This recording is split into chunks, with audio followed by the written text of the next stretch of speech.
আসসালামু আলাইকুম, সবাই কেমন আছেন? আজ ঘুরতে গিয়েছি মিনি কক্সবাজার, যা দেখে আপনারা মুগ্ধ হয়ে যাবেন। দেখতে থাকেন, ভিডিও শেষে বলে দিব জায়গাটার লোকেশন কোথায়। এখানে আসলে ভেবে নিতে হবে এটা সমুদ্র সৈকত, আর পানি দেখলে মনে হবে পানিতে নেমে সাঁতার কাটি। এই রাস্তাতে ওঠার পরে মনে হলো একটা গান বলি, সেই গানটা হলো, এই পথ যদি না শেষ হয় তবে কেমন হতো তুমি বলো তো। আসলে রাস্তাটা অনেক সুন্দর এবং ব্লকের উপর দিয়ে যাচ্ছি আমরা, একদম পদ্মা নদীর সামনে যাব।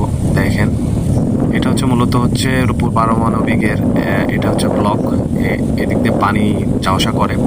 তবে ভরা মৌসুম যখন থাকে, বর্ষাকাল, তখন এদিক দিয়ে পানি যাওয়া আসা করে এবং এই পাশে পানি খুব একটা বেশি হয় না, হয়তো একটা মানুষ তল পাবে বা একটা মানুষের বেশি হয়, এমন পানি হয়। তো শেষমেশ আমরা চলে আসছি প্রায় ব্লকের মাথায়। দেখেন কি সুন্দর, এই যে চুলি দেখা যাচ্ছে, না চুলি না, ওটা কুলিং টাওয়ার দেখা যাচ্ছে। দেখেন মনে হচ্ছে চলে আসছি কোথাও কক্সবাজার, মিনি কক্সবাজার। দেখেন কি অসাধারণ ভিউ, দেখতে থাকেন। আস্তে আস্তে আমি নিচে যাচ্ছি, নিচে যাওয়ার পর আপনারা দেখবেন যে আসলে কত সুন্দর স্রোত চলছে। পানির যে পরিমাণে স্রোত, এই স্রোতে মনে হচ্ছে যে এখানে আগে গোসল করি। ঠিক আছে, ভিউটা অসাধারণ, আপনারা নিজেরাই দেখেন, দেখলে বুঝতে পারবেন কি অসাধারণ ভিউ।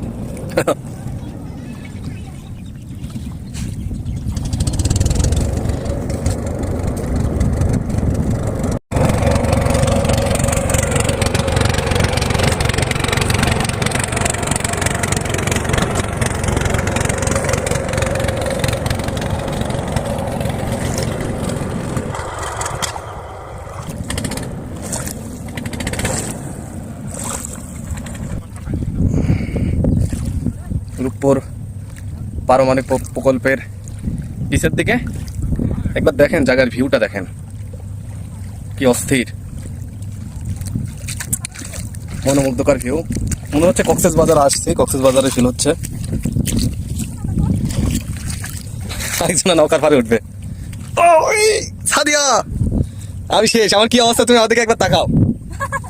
পুরো বালুর মধ্যে ঢুকে পড়েছে। কি অবস্থা, আর দেন ওঠেন। আমি বললাম না দাঁড়ো মাটি ওঠেন। ছাড়া, আমি নিজে নিজে উঠছি। আমার পুরো দেখছেন মোটা হওয়ার কি জ্বালা, দেখছেন? আরে আল্লাহ, ভিডিও করতে যাও, কি অবস্থা। তো তারপর সে একটা ভাব নিলাম, 2 হাত তুলে, দেখতে পাচ্ছেন হাত নাড়াচ্ছি, ভাব দেখাচ্ছি। একটু ভাব টাপ দেখানোর শেষে বাহুবলীর ছবির একটা অ্যাকশন দেখা